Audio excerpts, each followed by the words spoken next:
भरपूर दिवसापासून तुम्ही सर्वजण वाट बघत आहेत ऑगस्ट हप्त्याची. आता हे ऑगस्टचे पैसे जे आहेत ना, ऑगस्ट आणि सप्टेंबरचे दोन्ही पैसे तुम्हाला एकत्र मिळणार आहेत 3,000 रुपये.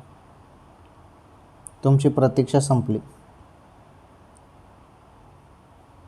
खुशखबर आहे तुमच्यासाठी लाडक्या बहिणींनो.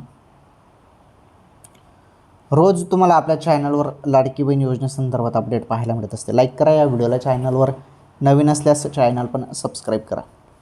सर्वीकडे चर्चा एकच आहे की 2 महिन्याचे एकत्र 3,000 रुपये मिळतील, परंतु माझ्या माहितीनुसार तुम्हाला फक्त ऑगस्टचेच 1,500 रुपये आता येणार आहेत. जरी शासनाने तसा निर्णय घेतला तर मी येऊ पण शकतात, सांगता येत नाही. परंतु अजून अधिकृत अपडेट त्याबद्दल पण आलेली पण नाही अजून. परंतु माझ्या माहितीनुसार तुम्हाला ऑगस्टचेच 1,500 रुपये मिळतील, कारण संपूर्ण अनुभवानुसार मला माहीत आहे की किती निधी येईल आणि किती पैसे येतील. 1,500 रुपयेच तुम्हाला सध्या तरी येऊ शकतात.